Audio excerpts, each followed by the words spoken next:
Hello friends, study with Rajeev में आपका स्वागत है। आज हम लोग क्राउन बुक का सामाजिक और धार्मिक पुनर्जागरण को पढ़ेंगे। इस वीडियो में हम लोग क्या क्या पढ़ेंगे फ्रेंड्स? राजा राम मोहन राय और Brahmo Samaj, Prarthana Samaj, Ved Samaj, Arya Samaj, Young Bengal, Ramakrishna Mission, Theosophical Society, Aligarh आंदोलन, देवबंद आंदोलन, अहमदिया आंदोलन, इस तरह के बहुत सारे जो इम्पोर्टेंट पॉइंट है फ्रेंड हम लोग पढ़ेंगे। तो चलिए शुरू करते हैं, देखते हैं क्या क्या इसमें इम्पोर्टेंट दिया हुआ है। अगर वीडियो अच्छे लगे तो प्लीज़ लाइक एंड सब्सक्राइब कर लीजिएगा। इतने अच्छे से लूसेंट में नहीं दिया हुआ है फ्रेंड्स। तो चलिए पढ़ते हैं हम लोग क्राउन बुक से सामाजिक और धार्मिक पुनर्जागरण। भारत में 19वीं शताब्दी के प्रारंभ में अनेक समाज सुधार आंदोलनों ने जन्म लिया, जो इस प्रकार है। सबसे पहले हम लोग पढ़ेंगे राजा राम मोहन राय और ब्रह्म समाज। राजा राम मोहन राय को भारतीय पुनर्जागरण का जनक माना जाता है। इस पॉइंट को आपको रट लेना है। भारतीय पुनर्जागरण का जनक किसे माना जाता है? राजा राम मोहन राय को। उनका जन्म 22 मई 1772 ईस्वी को हुगली जिले में राधानगर में हुआ था।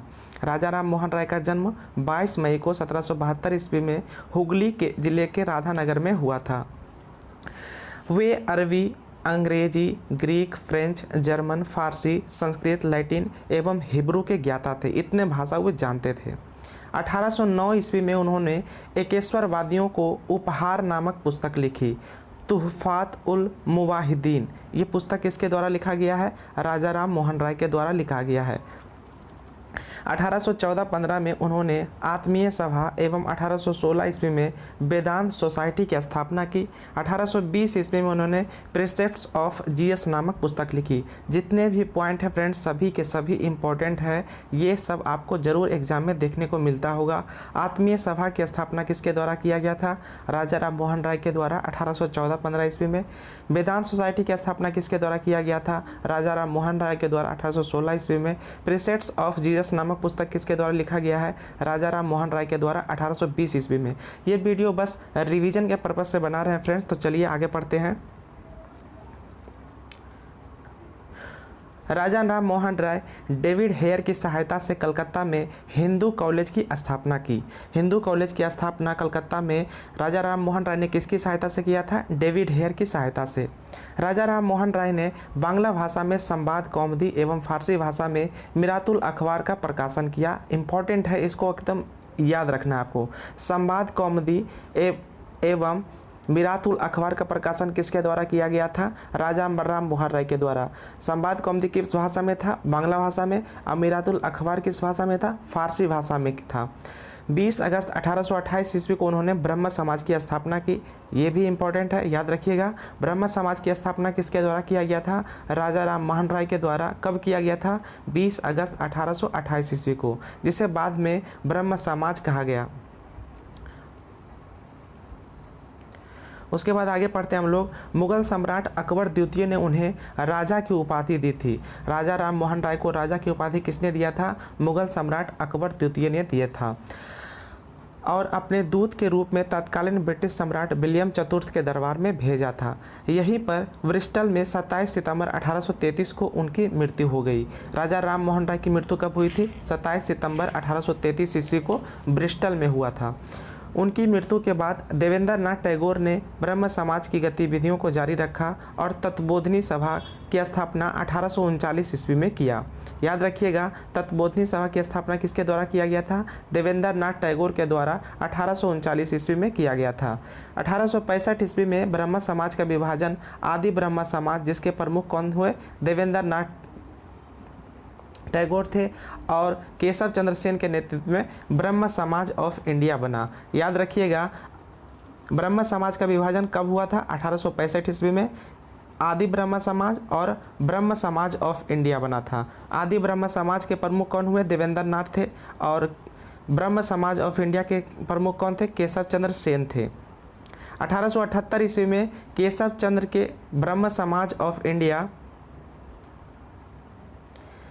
में पुनः विभाजन हुआ और अलग हुए गुट ने साधारण ब्रह्म समाज की स्थापना की।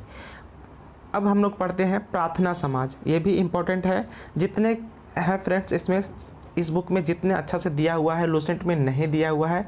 आपको बार बार बोल रहे हैं, इस बुक्स क्राउन के बुक से ये सब आंदोलन पढ़ लीजिएगा, सभी के सभी इंपॉर्टेंट है। प्रार्थना समाज हम लोग पढ़ते हैं। केशव चंद्र सेन से प्रभावित होकर महाराष्ट्र में महादेव गोविंद रानाडे, एमजी रानाडे और आत्माराम पांडुरंग ने 1867 ईस्वी में प्रार्थना समाज की स्थापना की। प्रार्थना समाज की स्थापना किसने किया था? एमजी रानाडे और आत्माराम पांडुरंग ने 1867 ईस्वी में किया था। किससे प्रभावित होकर? केशव चंद्र सेन से प्रभावित होकर प्रार्थना समाज की स्थापना किया गया था। रानाडे को पश्चिम भारत में सांस्कृतिक पुनर्जागरण का अग्रदूत माना जाता है। पश्चिम भारत में सांस्कृतिक पुनर्जागरण का अग्रदूत किसे माना जाता है? एमजी रानाडे को माना जाता है। उन्हें महाराष्ट्र का सुकरात भी कहा जाता है। याद रखिएगा, महाराष्ट्र का सुकरात किसे कहा जाता है?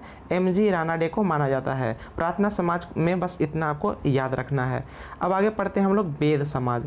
केशव चंद्र सेन की मद्रास यात्रा से प्रभावित होकर श्री धरालू नायडू ने मद्रास में वेद समाज की स्थापना किया। किस समाज की स्थापना किसने किया और कहाँ किया, ये बहुत ही इंपॉर्टेंट है। वेद समाज की स्थापना किसने किया था? श्री धरालू नायडू ने मद्रास में वेद समाज की स्थापना किया था। उसके बाद पढ़ते हैं हम लोग आर्य समाज। दयानंद सरस्वती का जन्म 1824 ईस्वी में गुजरात के कठियावाड़ में हुआ था। उनके बचपन का नाम क्या था? मूल शंकर था। दयानंद सरस्वती के बचपन का नाम क्या था? मूल शंकर था। उनके प्रथम गुरु स्वामी पूर्णानंद थे। दयानंद सरस्वती के प्रथम गुरु कौन हुए? स्वामी पूर्णानंद हुए, जिन्होंने मूल शंकर का नाम दयानंद सरस्वती रखा। 1874 ईस्वी में मथुरा में बिरजानंद स्वामी से मिले। दयानंद ने 1874 ईस्वी में हिंदी भाषा में सत्यार्थ प्रकाश की रचना की। इंपॉर्टेंट है, सत्यार्थ प्रकाश की रचना किसके द्वारा किया गया था? दयानंद सरस्वती के द्वारा किया गया था। कब किया गया था? 1874 ईस्वी में हिंदी भाषा में, जिसे आर्य समाज का बाइबिल कहा जाता है। आर्य समाज का बाइबिल किसे कहा जाता है? सत्यार्थ प्रकाश को, जिसकी रचना 1874 ईस्वी में दयानंद सरस्वती ने किया था। आर्य समाज की स्थापना 10 अप्रैल 1875 को बम्बई में मानिक चंद्र की वाटिका में स्वामी दयानंद सरस्वती द्वारा किया गया था। इंपॉर्टेंट है, याद रखिएगा। आर्य समाज की स्थापना कब किया गया? 10 अप्रैल 1875 ईस्वी को। किसके द्वारा किया गया? स्वामी दयानंद सरस्वती के द्वारा किया गया। कहाँ किया गया था? बम्बई में मानिक चंद्र की वाटिका में। 1877 ईस्वी में आर्य समाज का मुख्यालय लाहौर में बना। उन्होंने वेदों की ओर लौटो और भारत भारतवासियों के लिए है जैसे नारा दिए। इंपॉर्टेंट है, ये भी याद रखिएगा। वेदों की ओर लौटो का नारा किसने दिया था? दयानंद सरस्वती ने। भारत भारतवासियों के लिए है का नारा किसने दिया था? स्वामी दयानंद सरस्वती ने दिया था। उन्हें भारत का मार्टिन लूथर भी कहा जाता है। स्वामी दयानंद सरस्वती को भारत का मार्टिन लूथर भी कहा जाता है। उन्होंने हिंदू धर्म के अंतर्गत शुद्धि आंदोलन चलाया था। शुद्धि आंदोलन किसने चलाया था? स्वामी दयानंद सरस्वती ने चलाया था। दयानंद सरस्वती ने स्वराज शब्द का प्रयोग सबसे पहले किया था। याद रखिएगा, स्वराज शब्द का प्रयोग सबसे पहले किसने किया था? दयानंद सरस्वती ने किया था। आगे पढ़ते हैं। आर्य समाज के अंतर्गत पाश्चात्य शिक्षा के विरोधियों ने स्वामी श्रद्धानंद, लेखराम एवं मुंशी राम के नेतृत्व में 1902 ईस्वी में कांगड़ी के पास गुरुकुल की स्थापना किया। पाश्चात्य शिक्षा के समर्थकों ने हंसराज और लाला लाजपत राय के नेतृत्व में लाहौर में 1886 ईस्वी में दयानंद एंग्लो वैदिक डीएवी कॉलेज की स्थापना किया। डीएवी स्कूल की स्थापना किया। दयानंद सरस्वती की मृत्यु 30 अक्टूबर 1883 ईस्वी को अजमेर में हुआ। दयानंद सरस्वती की मृत्यु कब हुई थी? 30 अक्टूबर 1883 ईस्वी को। कहाँ हुआ था? अजमेर में। उसके बाद हम लोग पढ़ते हैं यंग बंगाल आंदोलन। पाश्चात्य विचारधारा के समर्थक हेनरी विवियन डेरोजियो ने इस आंदोलन की स्थापना किया था। यंग बंगाल आंदोलन की स्थापना किसके द्वारा किया गया था? हेनरी विवियन डेरोजियो के द्वारा किया गया था। डेरोजियो को आधुनिक भारत का प्रथम राष्ट्रवादी कवि कहा जाता है। आधुनिक भारत का प्रथम राष्ट्रवादी कवि किसे कहा जाता है? हेनरी विवियन डेरोजियो को कहा जाता है। उसके बाद हम लोग पढ़ते हैं रामकृष्ण मिशन। रामकृष्ण के बचपन का नाम गदाधर चट्टोपाध्याय था। वे कलकत्ता के दक्षिणेश्वर काली मंदिर के पुजारी थे। स्वामी विवेकानंद रामकृष्ण के शिष्य से थे। स्वामी विवेकानंद किनके शिष्य थे? तो याद रखिएगा, रामकृष्ण के शिष्य थे। उनका जन्म 1863 ईस्वी में कलकत्ता में हुआ था। स्वामी विवेकानंद का जन्म कब हुआ था? 1863 ईस्वी में कलकत्ता में हुआ था। उनका मूल नाम नरेंद्र नाथ दत्त था। स्वामी विवेकानंद का मूल नाम क्या था? नरेंद्र नाथ दत्त था। विवेकानंद ने 1897 ईस्वी में कलकत्ता में बेल्लूर नामक स्थान पर रामकृष्ण मिशन की स्थापना किया। रामकृष्ण मिशन की स्थापना किसने किया था? स्वामी विवेकानंद ने 1897 ईस्वी में कलकत्ता के बेलूर में। विवेकानंद ने 11 दिसंबर 1893 ईस्वी में अमेरिका के शिकागो के सेंट कोलंबस हॉल में आयोजित प्रथम विश्व धर्म सम्मेलन में हिस्सा लिया था। कब हिस्सा लिए थे? 11 सितंबर 1893 ईस्वी को कलकत्ता अमेरिका के शिकागो में। सम्मेलन में जाने से पहले महाराज खेतड़ी के सुझाव पर उन्होंने अपना नाम नरेंद्र नाथ से बदलकर स्वामी विवेकानंद रखा। वे बम्बई से पेनिनसुलर जहाज से रवाना हुए थे। उन्हें मिसेस हॉल नामक महिला के प्रयत्नों से सम्मेलन में प्रवेश मिला था। आयरिश महिला मार्गरेट नोबेल विवेकानंद की शिष्या बनी, जिन्हें भारत में सिस्टर निवेदिता के नाम से जाना जाता है। उन्होंने स्वामी विवेकानंद को योद्धा सन्यासी कहा। स्वामी विवेकानंद को योद्धा सन्यासी किसने कहा था? सिस्टर निवेदिता, जिनका मूल नाम क्या था? मार्गरेट नोबेल थे। वे कहाँ की थी? आयरलैंड की थी। उसके बाद पढ़ते हैं हम लोग थियोसॉफिकल सोसाइटी। मैडम ब्लावत्स्की और कर्नल ऑलकॉट ने 1875 ईस्वी में न्यूयॉर्क में थियोसॉफिकल सोसाइटी की स्थापना किया था। किसने किया था? थियोसॉफिकल सोसाइटी की स्थापना मैडम ब्लावत्स्की और कर्नल ऑलकॉट ने 1875 ईस्वी में न्यूयॉर्क में थियोसॉफिकल सोसाइटी की स्थापना किया था। अडायर मद्रास में इसका अंतर्राष्ट्रीय कार्यालय 1882 ईस्वी में खोला गया था। थियोसॉफिकल सोसाइटी का अंतर्राष्ट्रीय कार्यालय कहाँ खोला गया था? अडायर मद्रास में। कब खोला गया था? 1882 ईस्वी में। एनी बेसेंट 1888 ईस्वी में इस सोसाइटी की सदस्य बनी और 1907 ईस्वी में थियोसॉफिकल सोसाइटी की अध्यक्ष बनी। एनी बेसेंट थियोसॉफिकल सोसाइटी की अध्यक्ष कब बनी थी? 1907 ईस्वी में। एनी बेसेंट ने 1898 ईस्वी में बनारस में सेंट्रल हिंदू कॉलेज की स्थापना की, जो आगे चलकर 1916 ईस्वी में मदन मोहन मालवीय के प्रयास से बनारस हिंदू विश्वविद्यालय बना। इंपॉर्टेंट है, इसको याद रखिएगा। एनी बेसेंट ने 1898 ईस्वी में बनारस में सेंट्रल हिंदू कॉलेज की स्थापना की। यही आगे चलकर 1916 ईस्वी में मदन मोहन मालवीय के प्रयास से बनारस हिंदू विश्वविद्यालय बना। इस तरह से आपको याद रखना है, बनारस हिंदू विश्वविद्यालय की स्थापना किसके द्वारा किया गया था? मदन मोहन मालवीय के द्वारा 1916 ईस्वी में किया गया था। अब हम लोग पढ़ते हैं अलीगढ़ आंदोलन। सर सैयद अहमद खान ने अलीगढ़ आंदोलन का नेतृत्व किया था। उन्होंने पीरी मुरादी प्रथा को ख़त्म करने की वकालत की थी। सर सैयद अहमद खान ने अलीगढ़ आंदोलन का नेतृत्व किया था, याद रखना है। सैयद अहमद खान ने तहजीब उल अखलाक नामक पत्रिका द्वारा अपने विचारों का प्रसार किया था। वे पाश्चात्य शिक्षा के समर्थक थे। सैयद अहमद ने 1864 ईस्वी में कलकत्ता में साइंटिफिक सोसाइटी और 1875 ईस्वी में अलीगढ़ मुस्लिम एंग्लो ओरिएंटल कॉलेज की स्थापना की, जो 1920 ईस्वी में अलीगढ़ मुस्लिम विश्वविद्यालय बना। इंपॉर्टेंट है, याद रखिएगा। साइंटिफिक सोसाइटी की स्थापना सर सैयद अहमद के द्वारा 1864 ईस्वी में किया गया था। अलीगढ़ मुस्लिम एंग्लो ओरिएंटल कॉलेज की स्थापना भी सर सैयद अहमद खान ने 1875 ईस्वी में किया था। यही एंग्लो ओरिएंटल कॉलेज अलीगढ़ मुस्लिम एंग्लो ओरिएंटल कॉलेज बाद में चलकर अलीगढ़ मुस्लिम विश्वविद्यालय 1920 ईस्वी में बना। उसके बाद हम लोग पढ़ते हैं देवबंद आंदोलन।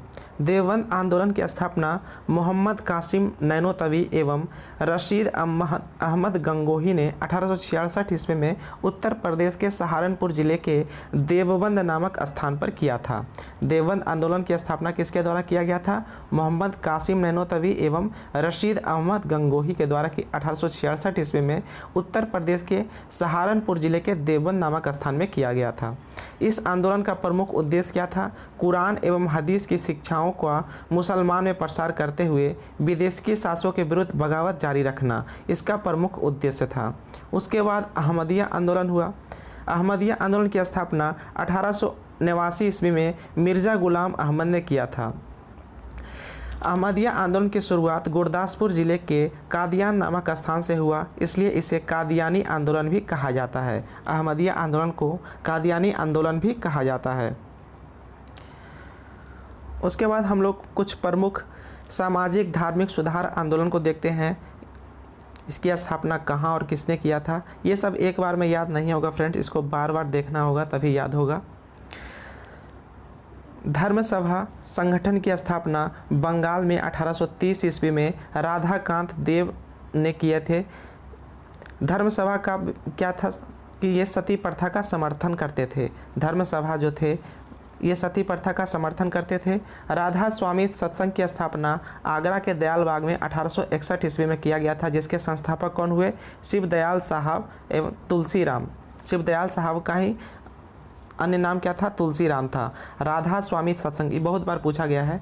राधा स्वामी सत्संग की स्थापना आगरा के दयाल बाग में 1861 ईस्वी में शिव दयाल साहब के द्वारा किया गया था। उसके बाद आता है भारतीय सुधार संघ की स्थापना कलकत्ता में 1870 ईस्वी में किया गया था। इसके संस्थापक कौन थे? केशव चंद्र सेन थे। भारतीय सुधार संघ के संस्थापक कौन थे? केशव चंद्र सेन थे। उसके बाद आता है रहनुमाई माजदायन सभा। रहनुमाई माजदायन सभा की स्थापना बम्बई में 1851 ईस्वी में नैरोजी फुरदोंजी, एस बंगाली, जेबी वाचा के द्वारा किया गया था। इम्पोर्टेंट है, रहनुमाई माजदायन सभा की स्थापना बम्बई में 1851 ईस्वी में किसके द्वारा किया गया था? दादा भाई नहरोजी, एस बंगाली और जेबी वाचा के द्वारा किया गया था। रफ्त गुफ्तार नामक पत्रिका का प्रकाशन इसी सभा के द्वारा किया जाता था। देव समाज की स्थापना लाहौर में 1887 ईस्वी में किया गया था। इसके संस्थापक कौन थे? शिवनारायण अग्निहोत्री थे। सेवा सदन की स्थापना बम्बई में 1885 ईस्वी में किया गया था। सेवा सदन के संस्थापक कौन थे? बहराम जी मालावारी थे। मद्रास हिंदू एसोसिएशन की स्थापना मद्रास में 1892 ईस्वी में किया गया था। मद्रास हिंदू एसोसिएशन के संस्थापक कौन थे? वीरेसालिंगम पांतलु थे। सत्यशोधक समाज की स्थापना महाराष्ट्र में 1873 ईस्वी में किया गया था। सत्यशोधक समाज के संस्थापक कौन हुए? ज्योतिबा फुले हुए। फुले द्वारा लिखित पुस्तक गुलामगिरी सार्वजनिक सत्य धर्म, ये इंपॉर्टेंट है। गुलामगिरी के लेखक कौन थे? ज्योतिबा फुले। और सार्वजनिक सत्य धर्म के लेखक कौन थे? ज्योतिबा फुले थे। बस आपको याद रखना है। उसके बाद भारतीय सेवक समाज की स्थापना बम्बई में 1905 ईस्वी में किसने किया था? गोपाल कृष्ण गोखले ने किया था।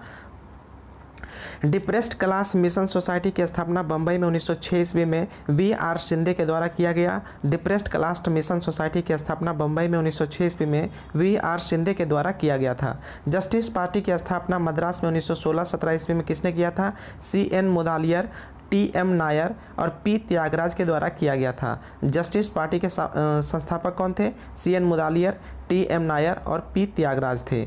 बहिष्कृत हितकारिणी सभा के स्थापना बम्बई में 1924 ईस्वी में B.R. अम्बेडकर के द्वारा किया गया था। बहिष्कृत हितकारिणी सभा की स्थापना बम्बई में 1924 ईस्वी में भीमराव अम्बेडकर के द्वारा किया गया था। हरिजन सेवक संघ की स्थापना पुणे में 1932 ईस्वी में महात्मा गांधी के द्वारा किया गया था। हरिजन नामक पत्रिका का प्रकाशन भी हरिजन सेवक संघ के द्वारा ही किया जाता था। याद रखिएगा, हरिजन सेवक संघ की स्थापना महात्मा गांधी के द्वारा 1932 ईस्वी में पुणे में किया गया था। सेल्फ रिस्पेक्ट मूवमेंट की स्थापना मद्रास में 1925 ईस्वी में E.V. रामास्वामी के द्वारा किया गया था। सेल्फ रिस्पेक्ट मूवमेंट की स्थापना मद्रास में 1925 ईस्वी में E.V. रामास्वामी के द्वारा ही किया गया था। उसके बाद वायाकोम सत्याग्रह केरल में 1924 ईस्वी में हुआ था, जिसके संस्थापक कौन थे? T.K. माधवन, पेरियार रामास्वामी, N. कुमारन। वायाकोम सत्याग्रह के संस्थापक कौन थे? T.K. माधवन, पेरियार रामास्वामी और N. कुमारन थे। गुरुवायूर सत्याग्रह कहाँ हुआ था? केरल में 1931 ईस्वी में। गुरुवायूर सत्याग्रह कहाँ हुआ था? केरल में 1931 ईस्वी में, जिसके संस्थापक कौन थे? के पिल्लई, A.K. गोपालन और V. सुब्रमण्यम थे। गुरुवायूर सत्याग्रह के संस्थापक कौन थे? के पिल्लई, A.K. गोपालन और V. सुब्रमण्यम। अब हम लोग आगे पढ़ते हैं सती प्रथा पर प्रतिबंध। लॉर्ड विलियम बेंटिंग के समय 1829 ईस्वी में नियम 17 के तहत सती प्रथा को प्रतिबंधित किया गया था। नियम 17 के तहत सती प्रथा को प्रतिबंधित किसके समय में किया गया था? लॉर्ड विलियम बेंटिंग के समय में 1829 ईस्वी में सती प्रथा पर प्रतिबंध लगाया गया था। उसके बाद आता है विधवा पुनर्विवाह। 1856 के विधवा पुनर्विवाह अधिनियम के नियम 15 द्वारा विधवा विवाह को वैध करार देते हुए पैदा होने वाले बच्चों को वैध माना गया। इसके लागू होने के समय भारत का गवर्नर कौन थे? लॉर्ड कैनिंग थे। ईश्वरचंद विद्यासागर ने विधवा पुनर्विवाह की स्थिति में सुधार लाने के लिए अथक प्रयास किए। D.K. कर्वे ने पूना में विधवा आश्रम की स्थापना किया। पूना में D.K. कर्वे के द्वारा विधवा आश्रम की स्थापना किया गया था। अभी इसमें जितना भी पॉइंट दिया हुआ है फ्रेंड्स सभी के सभी इंपॉर्टेंट है। विष्णु शास्त्री पंडित ने 1850 ईस्वी में विंडो री मैरिज एसोसिएशन की स्थापना किया था। विंडो री मैरिज एसोसिएशन की स्थापना किसके द्वारा किया गया था? विष्णु शास्त्री पंडित के द्वारा 1850 ईस्वी में।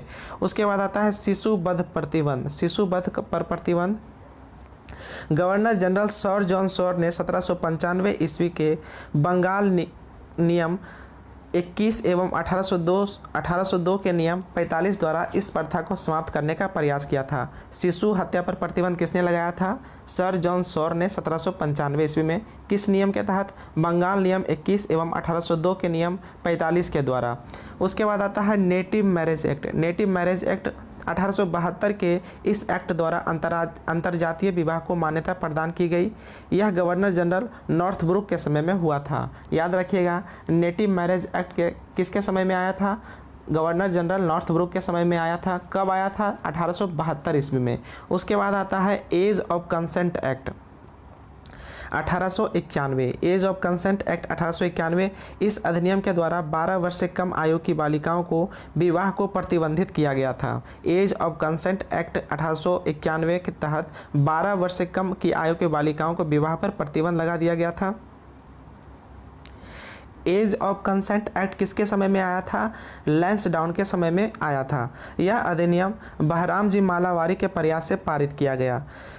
एज ऑफ कंसेंट एक्ट किसके प्रयास से पारित किया गया था? तो याद रखिएगा, बहराम जी मालावारी के प्रयास से पारित किया गया था। उसके बाद आता है शारदा एक्ट 1930 ईस्वी में। हरविलास शारदा के प्रयासों से बाल विवाह निषेध कानून यानी शारदा एक्ट बना। इसमें लड़कों की विवाह की आयु 18 वर्ष एवं लड़कियों की आयु 14 वर्ष निर्धारित की गई। यह लॉर्ड इरविन के समय में पारित हुआ था। याद रखिएगा, शारदा एक्ट किसके शासनकाल में आया था? लॉर्ड इरविन के कार्यकाल में आया था, जिसमें लड़का की आयु 18 वर्ष एवं लड़की की आयु 14 वर्ष निर्धारित किया गया था। उसके बाद आता है नरबलि प्रतिबंध। नरबलि प्रथा 1844-45 ईस्वी में हार्डिंग प्रथम के समय में समाप्त हुआ था। नरबलि प्रथा पर प्रतिबंध किसने लगाया था? लॉर्ड हार्डिंग प्रथम ने 1844-45 ईस्वी में। इस प्रथा को समाप्त करने के लिए कैंपबेल की नियुक्ति की गई थी। नरबलि प्रतिबंध को समाप्त करने के लिए किसकी नियुक्ति की गई थी? कैंपबेल की नियुक्ति की गई थी। उसके बाद आता है दास प्रथा प्रतिबंध। दास प्रथा प्रतिबंध पर पूर्ण प्रतिबंध 1833 के चार्टर एक्ट द्वारा लगाया गया था। दास प्रथा पर प्रतिबंध 1833 के चार्टर एक्ट के द्वारा लगाया गया था। एलन वरो ने 1843 ईस्वी में 5वें अधिनियम द्वारा पूरे भारत में दास प्रथा समाप्त कर दिया था। याद रखिएगा, दास प्रथा पर प्रतिबंध किसने लगाया था? लॉर्ड एलन वरो ने 1843 ईस्वी में। किस चार्टर एक्ट के द्वारा लगाया था? तो याद रखिएगा, 1833 के चार्टर एक्ट के द्वारा लगाया गया था। तो ये था फ्रेंड्स हम लोग का आज जो भी इम्पोर्टेंट टॉपिक था, इसमें हम लोग पढ़े। अब अगला टॉपिक रहेगा हम लोग का 1857 का विद्रोह। तो मिलते हैं नेक्स्ट वीडियो में, तब तक के लिए जय हिंद।